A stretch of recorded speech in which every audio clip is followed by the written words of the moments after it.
Sorry. Can you guys hear me now? Hello? Hey, how are you? Hello, how are you doing? Okay. You're slowly coming in. Am I there? Everybody's coming in. My suggestion, up in the right-hand corner, there's a gallery view, and you can see everybody as they're starting to come in.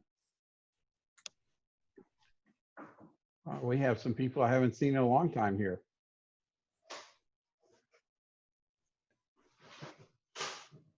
Let's see. I'm going to just double check here. Cool. So how are you guys all doing there? Doing good. Oh, good. Okay, so what I thought I'd start with, I'm going to put this up in a chat. Let me put it there so I just have what I was thinking about as a simple thing to start with. And why is that chat not showing up? Here it is. So Stanley, you look like you're in the control tower at NASA with your earphones on and working all the keys. Yeah, somebody's got to look like they know what they're doing. It's called fake it till you make it here. Yeah. Nobody here knows about that. Put on the long lens and walk to the front of the room. So with each person that's joining, if you guys would, we're going to probably have about 12, I think, or so by the time everybody starts joining in. So as you join, I'm going to start with Bill. If you guys will just give us your name, your location, where you are, and a favorite Bible verse for this time, or a spiritual attribute. So if you don't know a Bible verse, that's okay. Or something that you think is a good thing to say for this time that's helping you function and get through these days. Why don't we start with Bill? Okay, Bill Bangham, Richmond, Virginia. Luke chapter 1, verses 1 and 2. Gibbs. Hey, Gibbs Frazier, Alpharetta, Georgia. Mine's from Proverbs. Trust in the Lord with all your heart and lean not on your own understanding. Acknowledge him in all your ways and he'll make your paths straight. Cool. Greg. Greg Thompson in an undisclosed location, Federal Witness Protection Program. No, I'm in Marietta, Georgia. My favorite verse would be Isaiah 40:31. But those who hope in the Lord will renew their strength. They will soar on wings like eagles. They will run and not grow weary. They will walk and not be faint. Gary Chapman. Hey, can you hear me now? Because my audio. Yes. Okay, good. I was testing another microphone. Anyway, Psalm 46:10, be still and know that I am God. That's for this time in my life. Woody. Oh, my name is Woody Marshall. I'm in Greensboro, North Carolina, and I'm just a nice guy. Mark Sandlin. You there, Mark? Your microphone's off. I'll go over to Michael Hutchison. Go ahead, Michael. I'm sorry, guys, just joined. What was the question? Your name, location, and a favorite Bible verse or a spiritual attribute that you applies to you for right now.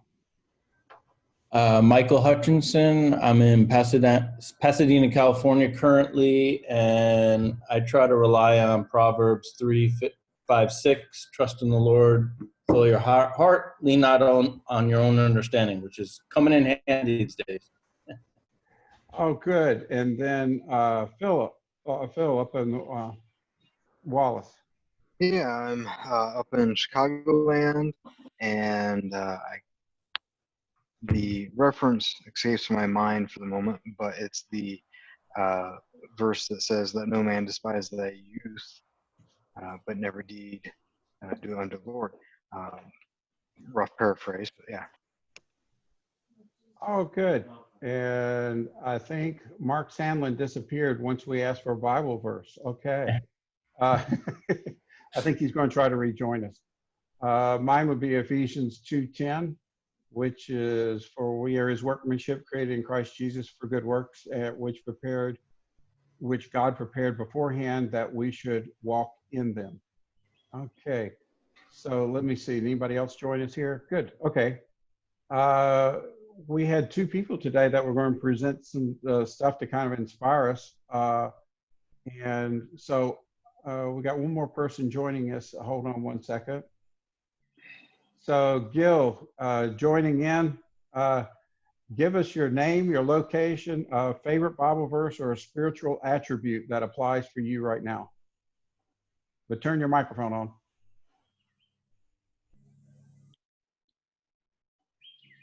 You talking to me? Yep. What's your name, location, favorite Bible verse, and spiritual attribute? One of those. This is Gil Williams. I'm in Lakeland, Florida at an outdoor cafe, and I'm walking home, and I'm stumped right now. I was caught off guard. So okay. I'm gonna go mute so I can walk. Okay, if you get a chance, go ahead and mute yourself, and we'll start with Bill Bangham. And if I'll let him take over and share some stuff, and then after Bill shares some stuff, we'll let everybody kind of ask questions of Bill for a few minutes, and then we'll go to Greg Thompson. Go ahead, Bill. Okay. How do I throw something up on the screen, Stanley? Down in the bottom, in the middle, there's a little thing that says share screen. Share screen. Okay, cool. All right. Well, I was thinking about this today, and I really didn't come into this business by traditional route at all. Very little. I didn't study it in school. I went away to college and became a biologist and worked as a biologist until I was about 35. And in high school, I had won a you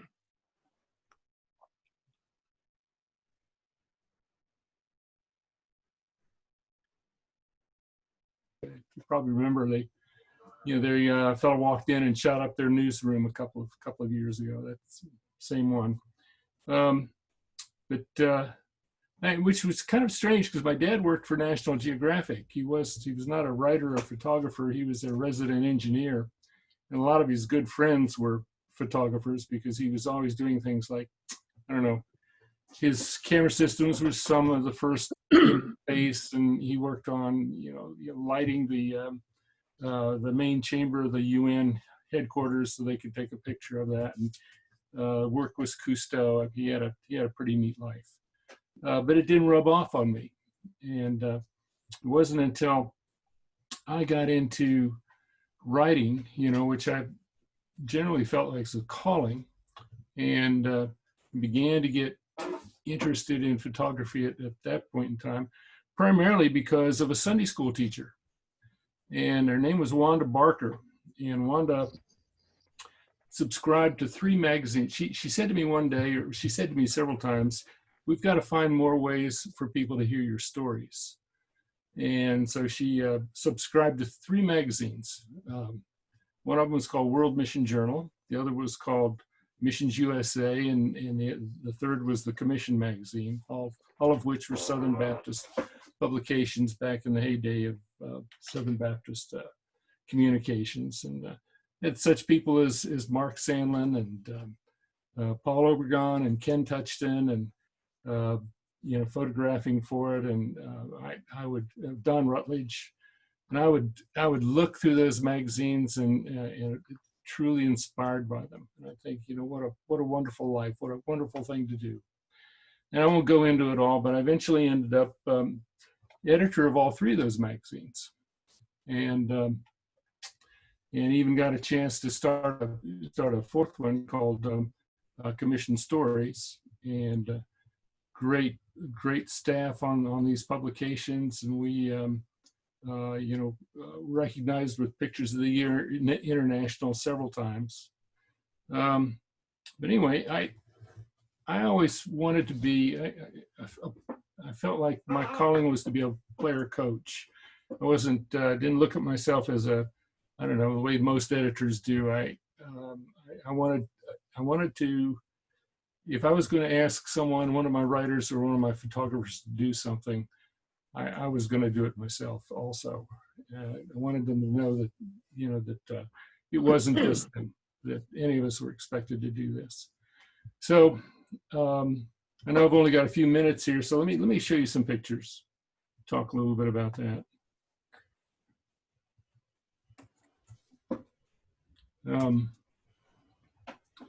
Probably, you know, the coverage that's kind of lasted the longest with me is children exposed to radiation from the Chernobyl nuclear disaster. And this was not Stanley, you're on mute. I'm sorry? Stanley's trying to talk, but he's on mute. Oh, did you pop your screen up yet, Bill? I did, yes. It's not showing on our end yet. Hit It's share on- screen again. Okay. Now let me back out of it. I'll do.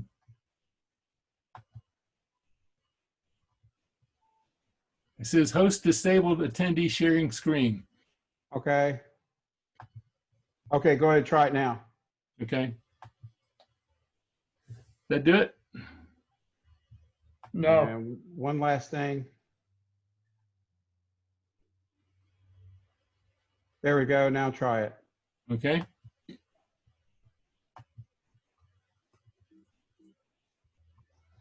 There Is we it There up? we go. go. Okay. Okay. Sorry about that. That's all right. That's not doing what I want it to do. Ah, there we go. Hang on.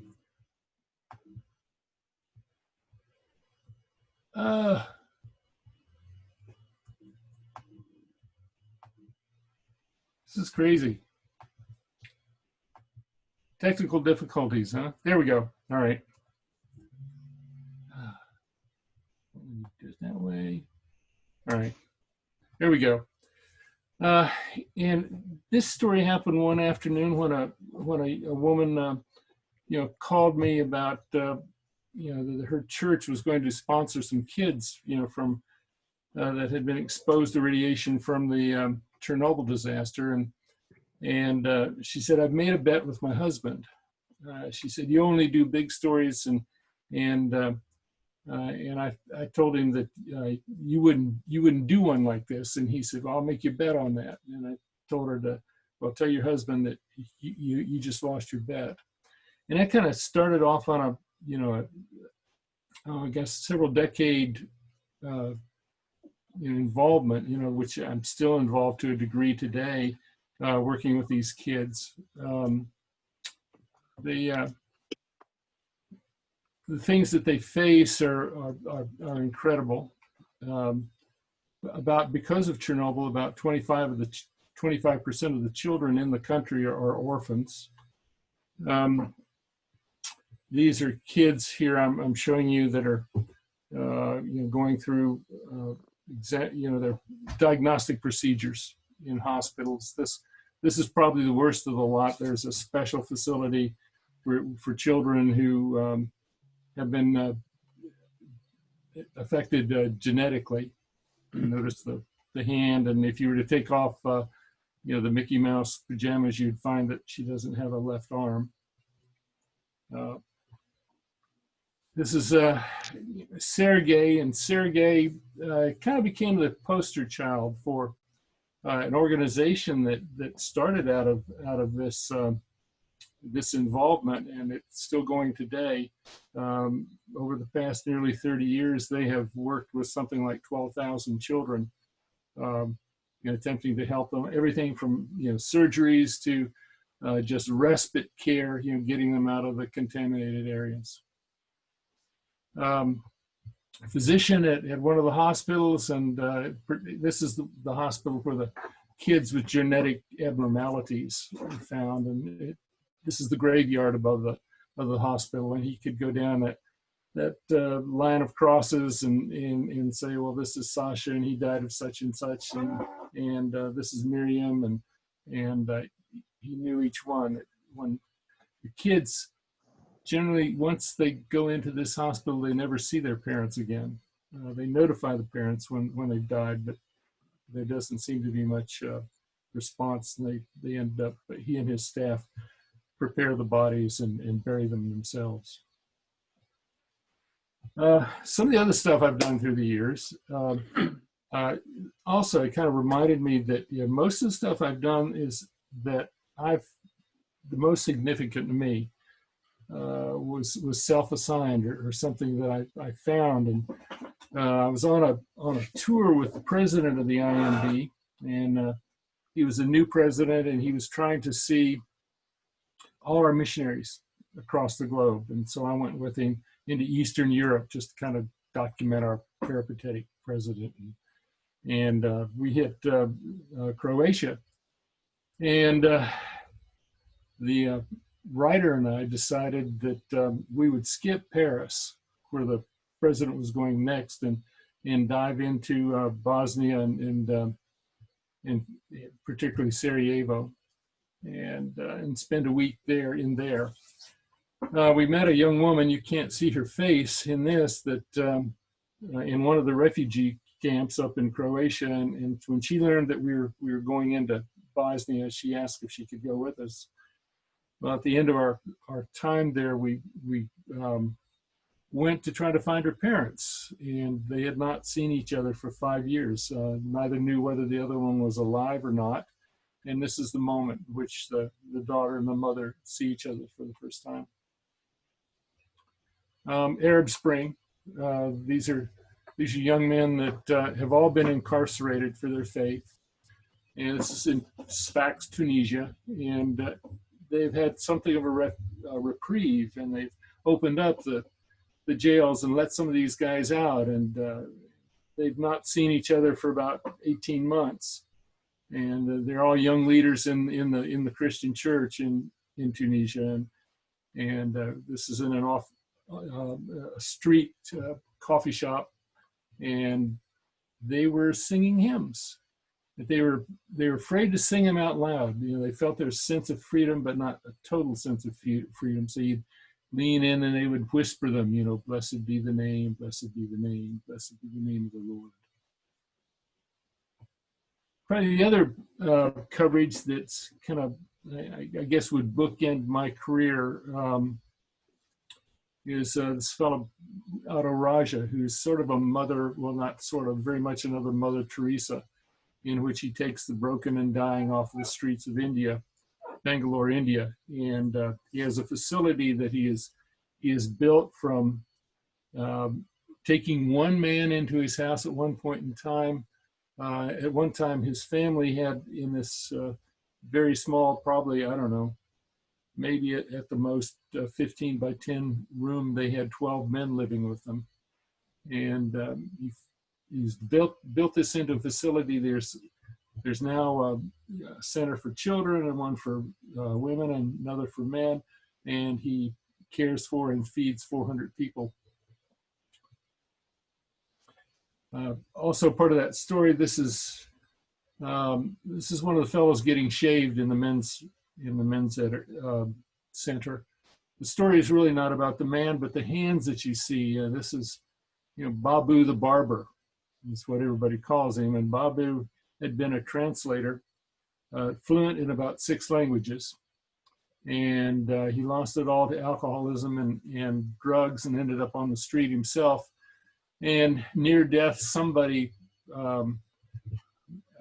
got him to Raj's center, and where most people, it's death with dignity and care and compassion. But Babu got better and began going back. Well, went back out to try to reestablish his life, and now every Tuesday and every Saturday he comes back in to, as he said, pay back to the place that saved my life or gave me my life. So Tuesdays he shaves the men, and on Saturdays he cuts their hair. A lot of what I've done lately, you know, since I left the IMB, I've done a number of exhibits. Matter of fact, the last several images have been pulled from some of those exhibits. And what I like to do is I like to print them large and have a block of text with them and kind of a story in themselves, you know. So I find that it works in an exhibit just the way it does in a magazine, in which people get excited about the image, or they'll look at the image, and then that'll draw them into the story, and they will stand there for minutes reading the story and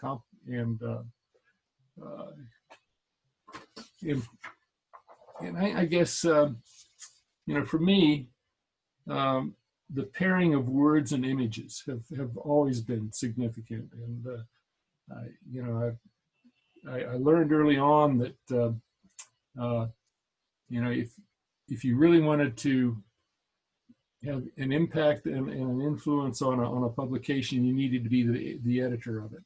And so this is one of those images. Let me just read the story that goes along with it, and I'll give you an idea of what I try to do with this. And I call this image the Good Mother.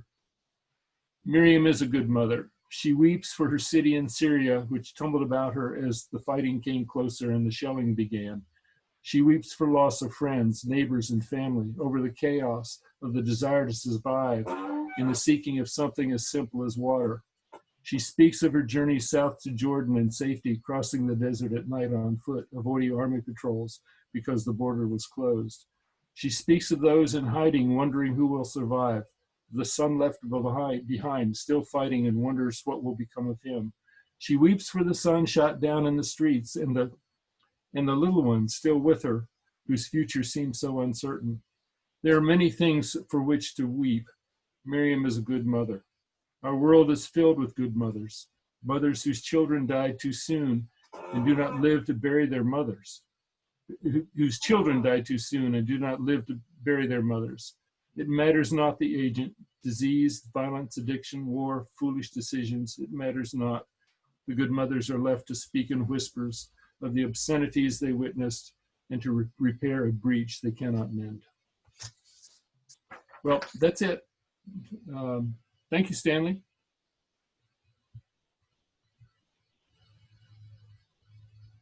You're on mute, Stanley. Sorry about that.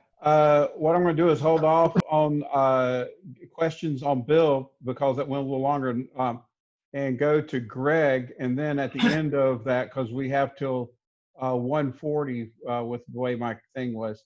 So if you have questions, be sure you put them up in the chat also. And then let me go ahead and switch to Greg for now. Let him share some of his images so we get that in first. Go ahead, Greg. Hey, it says I can't share screen while the other participant is sharing. Unshare your screen. Stop sharing, Bill. I've been trying to do that, and I can't get my cursor to come up.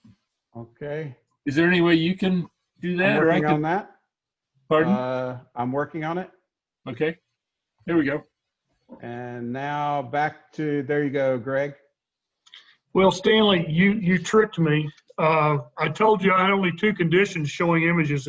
Don't make me follow Bill Bangham or Billy Weeks. Yeah. So now you've done it to me.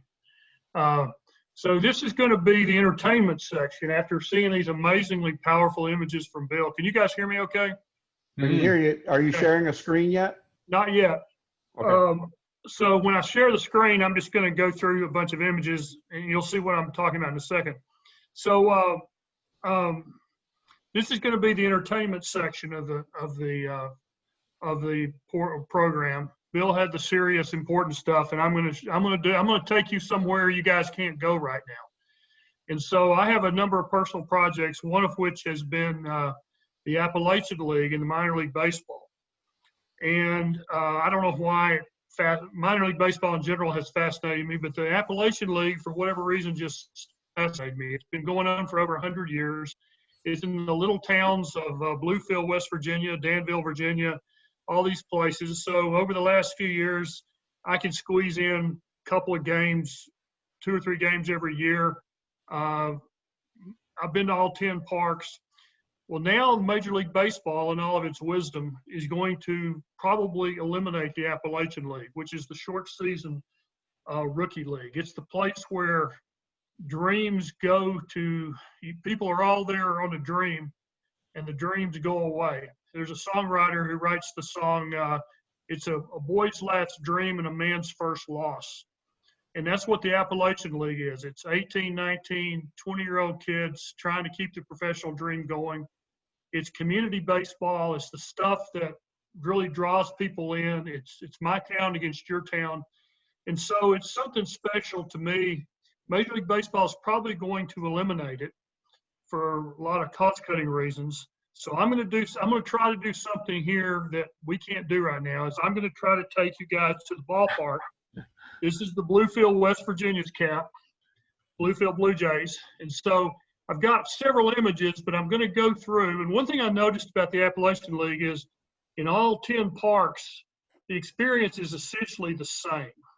You almost get them mixed up as to which park is which because you all have some kind of the same cast of characters, the same thing. So what I've tried to do here is capture in about 3 minutes the experience of going to the ballpark. So we're going to show up and work with the groundskeepers. We're going to stay till autographs. And so bear with me. Let's see if this will work. I'm going to go through some of these images pretty quickly. So, and these were shot in about, I can't remember if it's 8 or 9 of the parks. I don't think it's all 10 of them, but and it's over the last several years. So let me find, okay.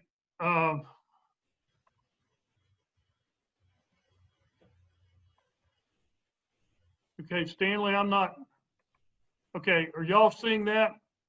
Yes. Yeah. Let me,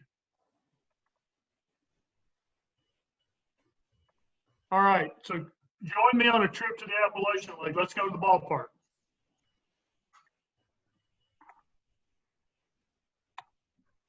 Okay, now I had trouble seeing the right side of Bill's images, so this, hopefully you guys can minimize the screens that show us, but this is game tonight in Pulaski, Virginia. We're in Bluefield now, Johnson City.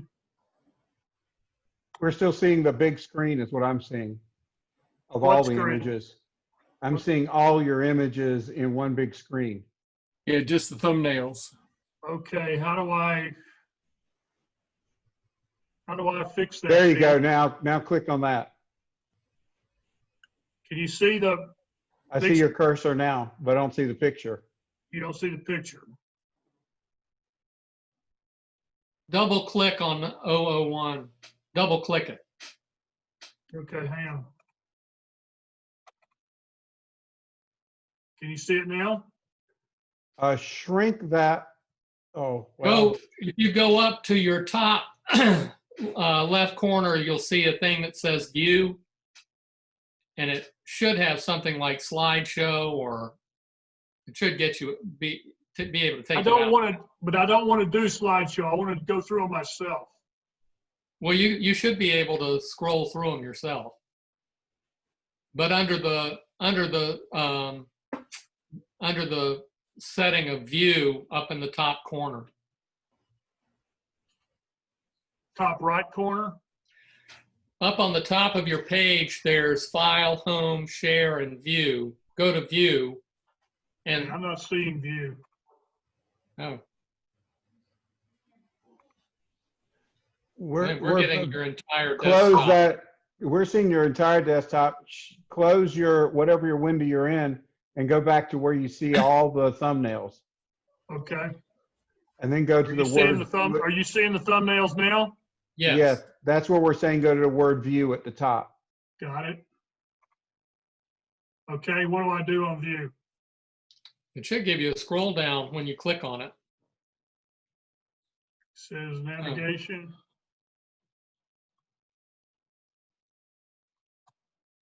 Anything? No, you. Huh. It's not giving me, it's giving me a scroll down, but it's not giving me. Right, it should. See, Stanley, Go to extra large icons. See what happens if you extra large. See what happens if you click on that. Nope, that didn't do it. all right, Stanley, we may have to do this another time. Hey, Greg. Hey, Greg. Yeah. I do a lot of Zoom meetings. Try giving the screen back, close the screen down, and then opening up again. and see if that fixes it. Okay. Now share it again.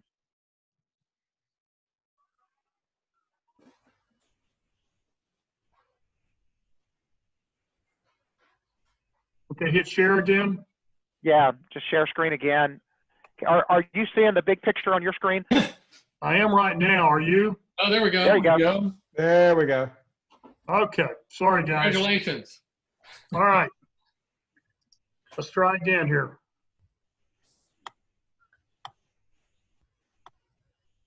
Can you see the right side of the image? Yep. Okay.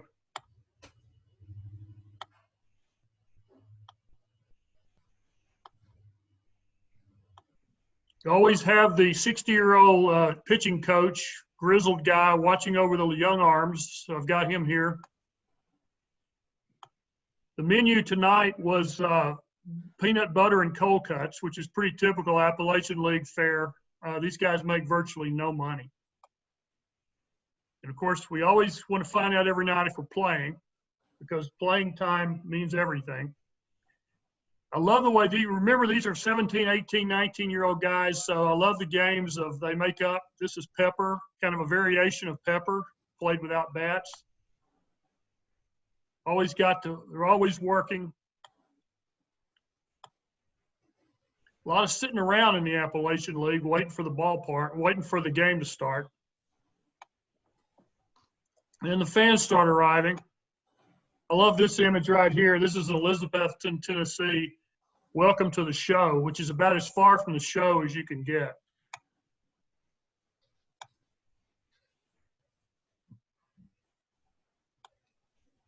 Of course, everybody lives and dies for the scouts who were there, chronicling every pitch and every swing.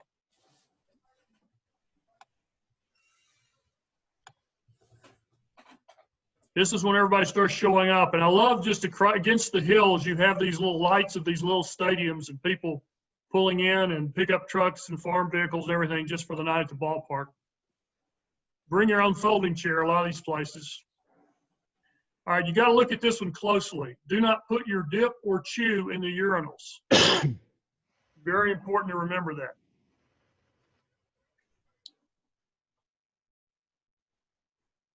Like I said, a lot of sitting around and waiting on the game. Now, the thing about these kids, I'm going to go through several of these guys. Some of these guys are as young as 17, a couple of 21, 22-year-olds, depending on things, but these are kids. And it's fun to get to know them and see them. You see the word Yankees here because the Yankees own the team, but it's only Pulaski, Virginia. It's not New York, I can assure you.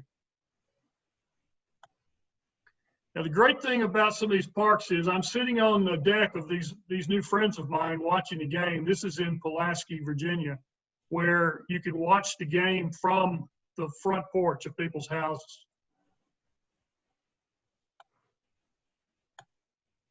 And then the fans start showing up. In many cases, not many. You can see these people, they are heavily tattooed. I have no idea what they do, but it's very typical Appalachian League fan. The connection with the fans is a really important part of minor league ball. All right, now we're at the national anthem. And then the intensity ratchets up. It's pretty laid back until we get to this, because like I said, every pitch, every at bat could determine whether you can continue following your dream at the next level or not.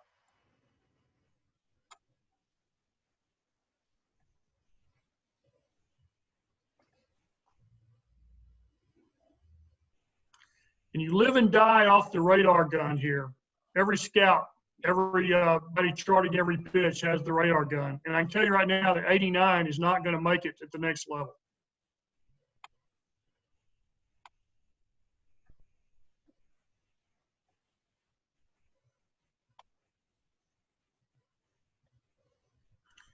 All of the between inning promotions are a lot of fun. And I was back in the area where they kind of store everything. You see the bowling pins on the right. You see these things that people get in and roll around in. It's pretty funny.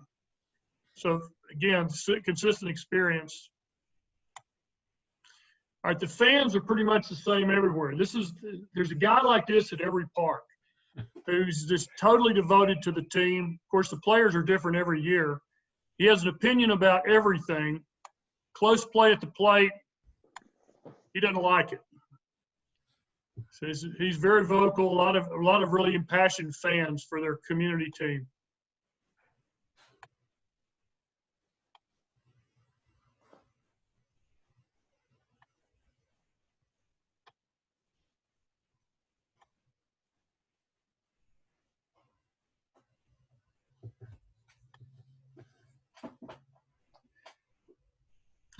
It's amazing how many times I've been at one of these things and there's a full moon. So I was always surprised to see a full moon pop up, but it seems like it happens a lot. So there's one in Elizabethton.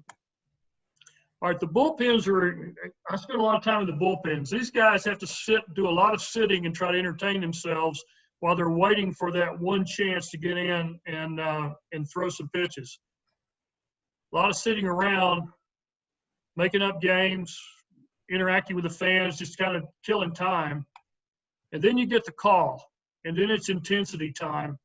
And you go in and with only an inning or two of stuff to make your mark with the coaches and the scouts.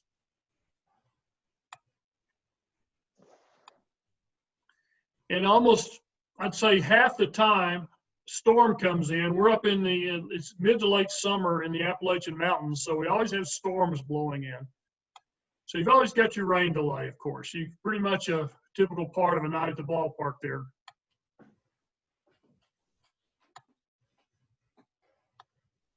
And then at the end, we get to run the bases. And I love the intensity in these kids' faces when they're running the bases.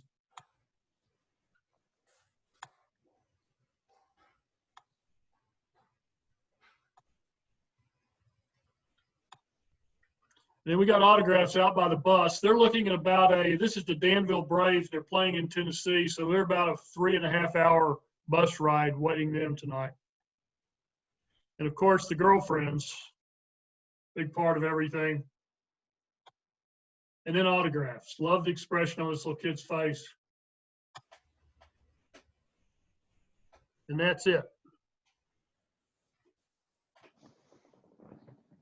So that's your trip to the ballpark. How do I unshare, Stanley? Just at the bottom. Got it. So anybody got questions for Bill or for Greg? And I extended our time. Well, I just really enjoyed seeing the images. It was really nice little walkthrough. Just stunning stuff. Well, it doesn't compare to Bill's stuff. Bill's stuff is terrific, but I just figured we could have a little fun at the ballpark. I think it was a great combination of images between Bill's and yours, from all the global humanitarian work to the importance of documenting Americana. It's all good. Before it goes away. Hey guys, really appreciated seeing your stuff. To me, it's no doubt that you guys have the goods, the photographic and storytelling goods. But of course, as we all know, getting access to it, whatever it is of primary importance. And I was just wondering if, Bill and Greg, if you guys could speak to, how access or getting access played a role in finally getting those images for others to see. Bill, I'll let you go first. Okay. Well, I worked for religious institutions, and so a lot of the stuff that you see, quite frankly, is not what the administration was looking for. And it only came, and yet I felt like one of the responsibilities we had was not only to speak to our constituency, but also to speak to our administration as well. And a lot of the stuff after it was published, we've got a lot of flack about publishing it first, and then after it was published and the responses began to come in, then it maybe got a little bit easier for a few months to do some more stuff like that. Access, I don't know. You know, I was thinking about, like I said, most of the stories that, the ones that I've showed you anyway, they weren't assignments. They were things that I just discovered. You know, the woman on the telephone, and going into Bosnia at the end of the war there. That came out of meeting the woman at the refugee camp, and just breaking off what we'd planned on doing, and taking the advantage of going in. And the fellow in India, I learned about him on the streets, just walking around the streets, getting to know the neighborhood and know people. And somebody said, well, there's this guy that takes in the folks that are dying and cares for them, and for the remainder of their lives. And it took me a while to find him, but and then it kind of took me about 6 months to fight for the money to do that story. The Russia story, I financed myself. I just put it on the credit card and worried about paying for it later. But that was, access through, one of the translators that was with the small group of kids that, came to Connecticut, for, evaluation and treatment. Well, in the Appalachian League, you can get away with more stuff than you can at Turner Field or Yankee Stadium. But like to kind of build on something Bill said, it's really a lot about relationship. It's about showing interest in people, talking to them, getting to know them. Now, I had a little bit of a help. I cheated a little bit with the Appalachian League, which is a project I've done over the last few years, because I exploited the Chick-fil-A connection. I just retired from Chick-fil-A.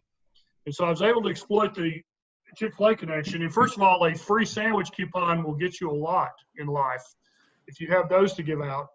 But in some cases, Chick-fil-A sponsored these teams. And I sat down with the general manager or the owner, and I said, here's kind of what I'm trying to do. And you establish yourself as I sat with one general manager of another team in the Florida State League, and I had my gear and everything. He wasn't going to let me do anything. And I kind of told him what I was doing, and he wanted to see my gear to make sure it wasn't like a point and shoot. And we talked a little while, and then after about 10 minutes, he just reached in the drawer and handed me an all-access pass. I could do pretty much what I wanted to. So a lot of it's relationship, but I did cheat in the Appalachian League because the Chick-fil-A connection and the Chick-fil-A free coupons. And I did do one thing in Bluefield. These guys make no money, and their meal money is like $12 a day. And I was in Bluefield to see the stadium, but also to visit the Chick-fil-A restaurant there. And so I spent one night in the dugout in the bullpen of the Burlington Royals. And I realized these guys, I got to know some of these guys. They're really good guys. And I saw them eating peanut butter and stuff. So I said, guys, do you like Chick-fil-A? And they said, sure. And I said, all right, meet me at the mall tomorrow at 11:30. And they brought the bus. They all got out. And I fed them all Chick-fil-A for lunch. So that helped a little bit with access. So that's kind of cheating. But a lot of it's relationships. And particularly the thing I like about community baseball is people taking a real interest in them and who they are. They're not big shots or big stars, and they seem to really appreciate that if you see that once they see you're authentic. It works someplace, it doesn't work others. But no, that's kind of how I did it. So it's probably not a good answer, Gibbs, because I did cheat a little bit.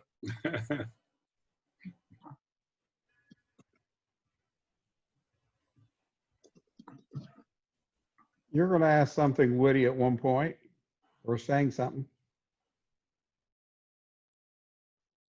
You're muted. Billy has promised to help get me access for the Chattanooga Lookout sometime, but I haven't taken him up on it yet. That's a lot of sandwiches, Greg. Yeah, I know. Good point. I'm not sure we're going to have a Chattanooga Lookouts anymore. They're on the cut list. They're on the cut list along with the Appalachian League. Yeah, and everything that's been reported says that the Lookouts are done for.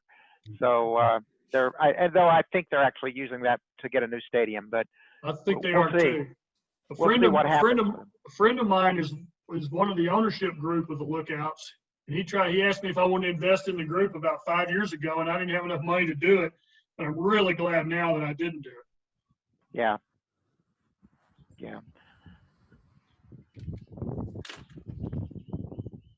I used to work in Burlington, and I photographed the Burlington team. It was like after July, after the All-Star game, they started their season.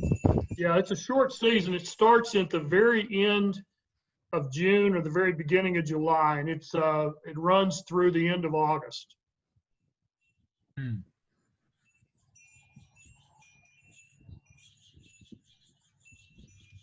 Yeah, Bill, I can't compete with your stuff, but maybe I could just throw something different up there. No, I don't think it's a competition. Greg, that's beautiful work. The only thing I could have done to compete with you would be to photograph puppies. Well, that seems to be what I'm doing these days.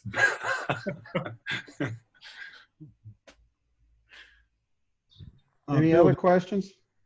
Bill, did you work with Stretch? I didn't. I missed Stretch. I came just after they released him, and we'd gotten to be friends before that. Before that, I was with Missions USA down in Atlanta, and Stretch and I would talk. He was doing assignments for Geographic, and we would trade where the best honky tonks were and where you could find the best barbecue and that sort of thing. So we did a lot of that. Bill, are you able to get out at all now? I'm pretty much quarantined here. Yeah, me too. I'm age and I got some health issues. I'm really in the high category. So I'm sticking pretty close to home. Yeah, I am as well. I know Billy's getting out, and I know Woody's getting out because I've seen some great stuff you guys have done, but I'm not getting out much, unfortunately. Yeah. Well, I just heard word that we're going to start full-time in-classroom classes here in August. So we're back on track, and I'm not sure how smart that is, but that's what we're getting ready to do. Yeah, I think I don't know if that's very smart, but. Yeah. Well, we had 3 people join us, or actually 4, when we started. Billy, just tell us a little about yourself and where you're located, Howard. Billy Howard. Well, I'm up until a couple of months ago, I was a freelance photographer, and then everything I had a full spring heading in front of me, but every single thing kind of dropped away. And I'm in Atlanta, near Grant Park. So that's me, just trying to plug along. It's actually been the entire experience has been kind of fascinating to me. I mean, it's been negative in a lot of ways. I just got, after a lot of rigmarole, got the PPP, Paycheck Protection Loan. So that's helped out to get me through the next couple of months. I don't know if you guys have had any success or tried to do that. I did it first through my bank of 43 years, and they were absolutely no help. And then I did it through PayPal, and that was a relatively easy and fast process, but it's going to help replace some of my jobs. I will say that it's been interesting, the responses that my clients have had.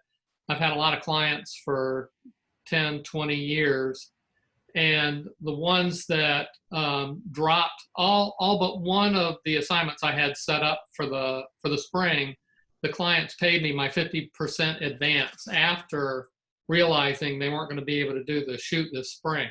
They just told me that they knew eventually we would get the shoot done, and they honored the advance payment on that, and so that really helped. There was one client that couldn't do that because they had, because of the way the administration had set up the rules for contractors, and they had just made a unilateral decision not to pay anything up front. But they found a job for me to do on their campus. They decided that they wanted to do a walking tour and that they didn't need people on campus to do that. So I spent a day walking around the campus on a beautiful day taking shots. And so I didn't get my advance from them, but they paid me for an assignment. So between all of those things and the PPP loan, I'm hanging in there, and hope all you guys are too.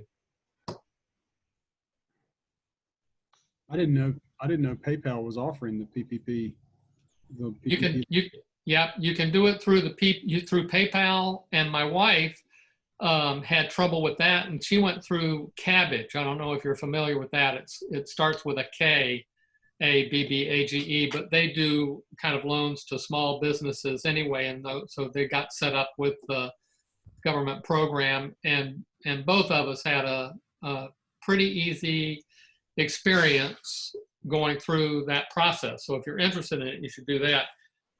There's also Blue Vine. I did Blue Vine, and that one worked pretty well. We were just hearing about that.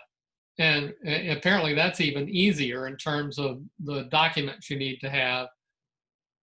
The one thing that we did discover in the process is through talking to our accountant that if y'all are availing yourself of this loan, I just set up a separate money market account and I put the entire amount of the loan into that money market account. And every time I have a relevant expenditure, I'm going to transfer the money, exact amount of money, into my checking account right before I make that payment. So it's easy to trace that I used the money for exactly what they said it's good for, because if you don't, or they don't believe you, then the loan becomes active and you have to pay it back. But as long as you use it for the approved, payroll, rent, utilities, etc., then it's 100% forgiven, apparently, according to people that I'll try to trust. But so we're doing that. I'm on the board of a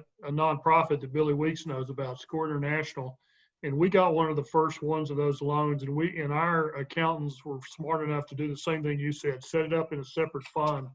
And then anytime something is transferred over, we document everything to show that it was used the way it was supposed to. So that's really a smart thing to do if anyone's not doing that yet. We had Mark Sandlin. Can you tell us a little about yourself and where you're located? Hey, Stanley, can you hear me? I've been having computer problems. We can hear you. Okay. Yeah, I'm over in rural Alabama and outside of Birmingham, and not getting out much. I'm kind of staying close to home, and just hanging in there. Did everybody else introduce themselves? I think so. Billy Weeks, you joined a little later. I think everybody knows who you are, just in case. Just let everybody know where you're located. I'm in Ringo, Georgia, about 15 minutes out of Chattanooga, Tennessee. I joined a little late, Stanley, but I think most people know who I am. Billy Howard, I was getting a kick out of your inversion table there. I think all photographers either have a frequent flyer card at the chiropractor or an inversion table from carrying shoulder bags and 602/8 or 4s for so many years. But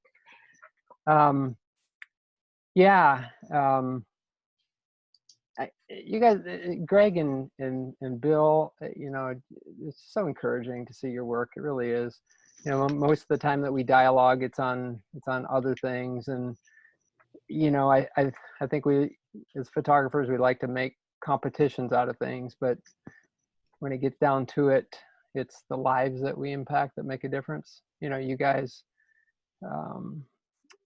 the way that you've blessed me through the years isn't because your work's great or it's not great or whatever, but it's how we impact lives, and you guys have blessed me as most people in this group. So be encouraged in that as you've encouraged us today.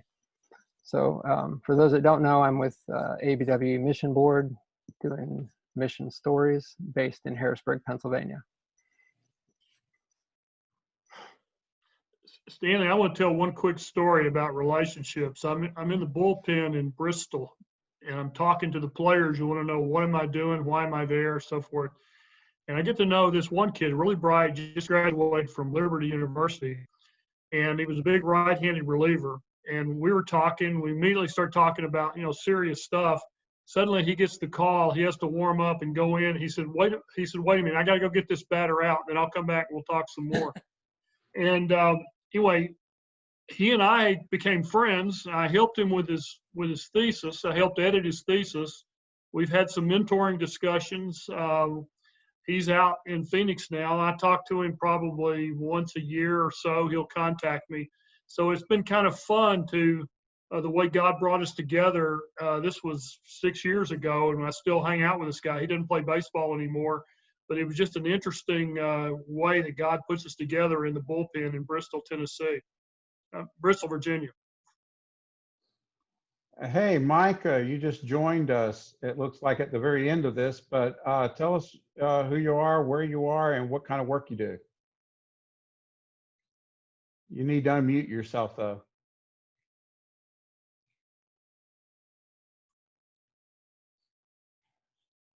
Let's see. Can you hear us, Micah? He doesn't have a microphone. You don't have a microphone.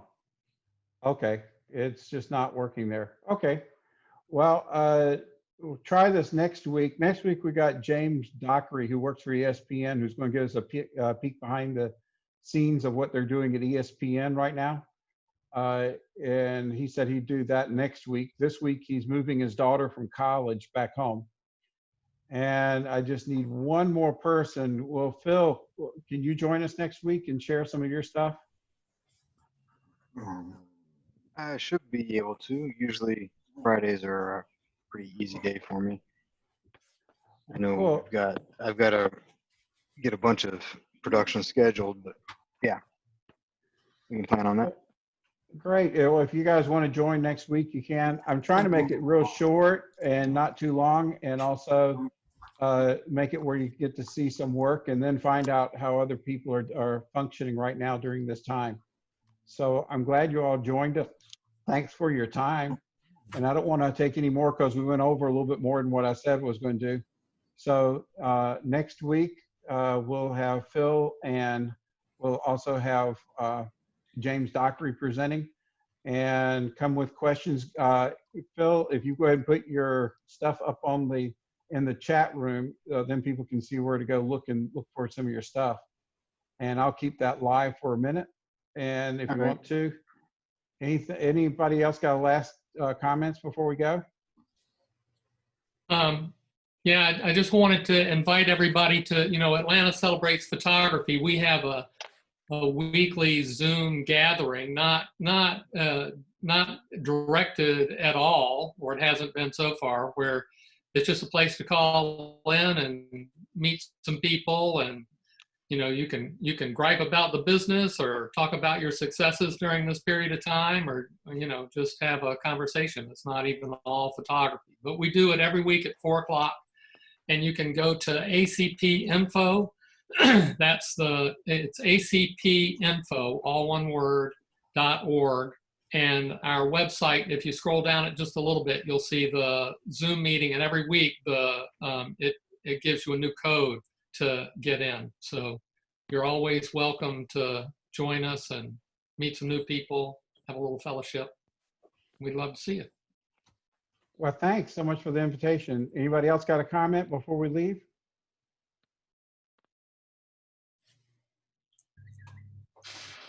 Well, thanks for everybody for showing up, and I'll look forward to hopefully seeing you next week. And if you're not here, that's a good thing, I hope. And love to, if you have questions or anything for anybody, let us know. You guys have a good week, and thanks for showing up, and thanks Bill and Greg for sharing today. Thanks, Stanley. Thanks, guys. Bye-bye. Thanks, Stanley.